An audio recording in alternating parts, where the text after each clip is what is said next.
Howdy everyone, it's me once again, the one and only Killer Dan. And today, as you can see, I'm still continuing my Disney movie marathon where I'll be talking about the movies, obviously, the TV shows, theme parks, programs, I don't know, whatever the case may be. If it's related to Disney in any shape or form, then yes, of course, I'll be talking about it. So, okay, since I've already covered the first part, I might as well get to the second one because I guess they deemed it worthy of a sequel. So is this one. Yeah, the second Narnia movie. Yes, like I said in my previous video, I know these movies are based upon books, which again I have not read whatsoever.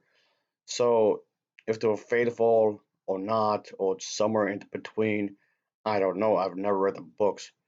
And yes, of course, I do believe that they should include some elements from the source material, of course, obviously.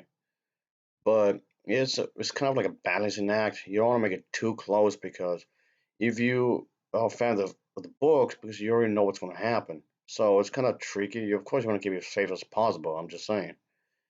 Anyway, with that being said, of course, as usual, let's talk about the plot, shall we? So here we go. Oh yeah.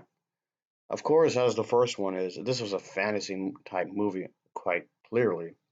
So they are these siblings that do return to Narnia, where they pretty much are enlisted to once again help out to ward off an evil king, and of course attempt to restore the rightful heir to the land's throne. But will they succeed? What will happen? Is it possible? And of course, you have to watch the film yourself to know what's going to happen quite clearly. So yes, it's been a year since the children from the first one stepped through the wardrobe in Narnia. We see centuries have passed since what had occurred from the last movie with the White Queen and whatnot.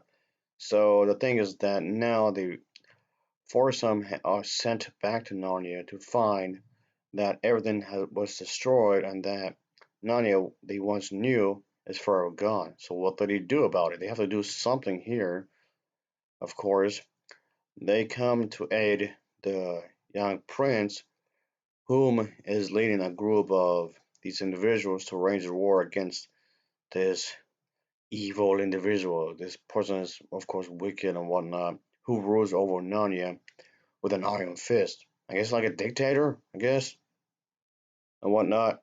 Whatever I say goes, of course. It's okay. This gets pretty damn wild, of course. So there's that. It's a crazy adventure, of course, with a wild story and whatnot.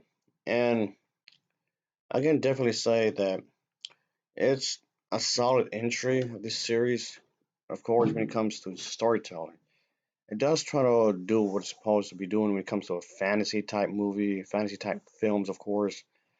And one of the reasons I wanted to cover this is, aside from the fact that I talked about the first movie, but that and also I vaguely hinted at this series of films a while back when I was talking about some other videos. So I did mention Narnia before in a previous video a while back.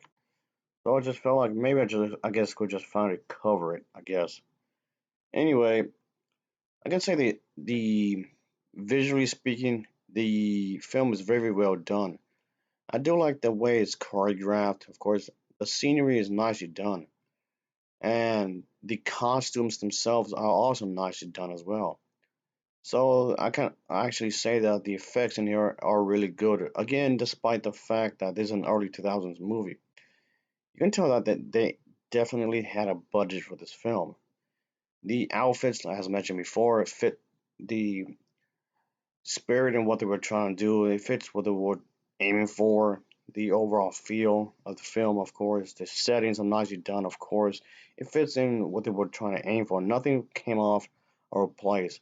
The set designs, the costumes, the wardrobe, everything around here, the animals, the talk and whatnot felt in place what they were trying to aim for. So everything fits in place what it's supposed to get into whatnot. So not too shabby actually. And then top of that, the music as well is really good. I did like the music as well, along with some lovely melodies throughout the entire thing. So again, even the music itself feels like it was really felt nicely done, like it should be. So there's that. So okay, so as far as acting goes, the acting was actually pretty solid.